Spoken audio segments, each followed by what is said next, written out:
Welcome to the Harvest Report for the 28th of November 2014.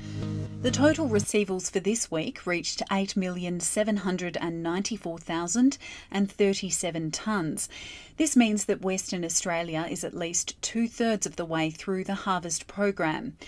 Despite the early start, most zones are expecting a drawn-out finish, with rain delaying the final deliveries for many growers. Due to yields being around 15% less than growers had originally expected, the harvest estimate has been revised down from 13.45 million tonnes to approximately 12.8 million tonnes. The majority of that yield reduction has been in the Albany and Geraldton zones. The CBH General Manager of Operations, David Kappa, says at this stage quality is still holding up well for most growers despite the recent rain. So far, most of the grain received has been holding up well, with good protein levels in most wheat and oil levels holding up well in canola. To the totals, and the total received to date for Geraldton zone is 1,665,370 tonnes.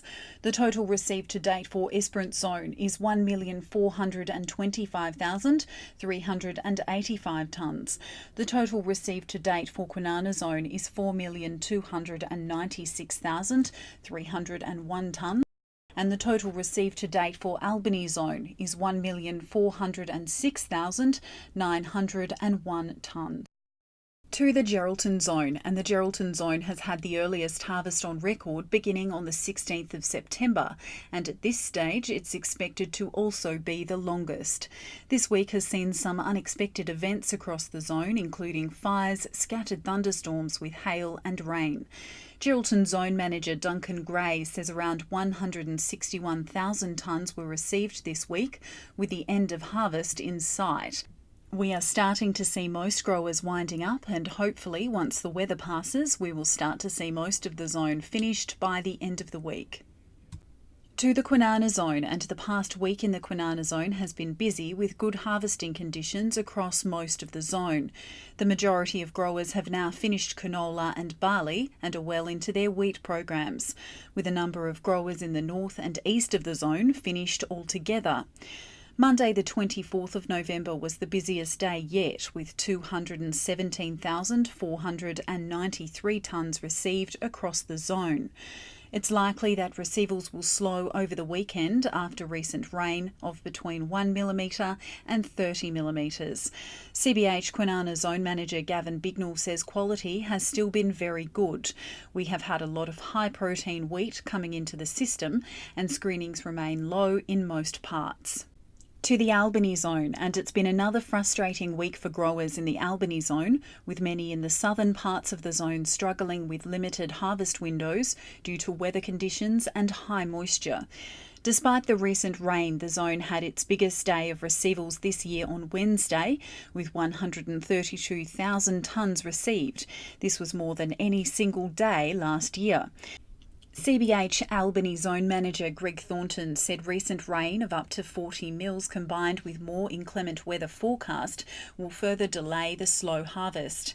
We have seen only 20% of forecast wheat at this stage, so falling number units will be set up to monitor wheat quality once harvest recommences.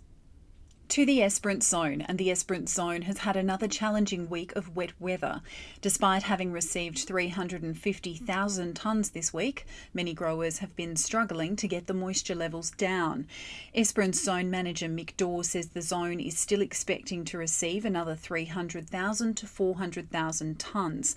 With the weather forecast at the moment, it will take some time for the remaining grain to come in.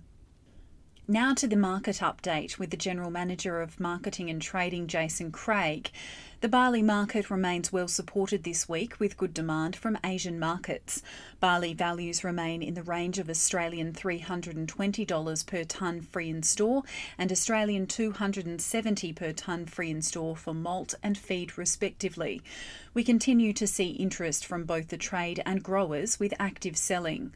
Canola saw a wave of selling this week as the price reached 500 Australian per tonne. This was aided by the Australian dollar.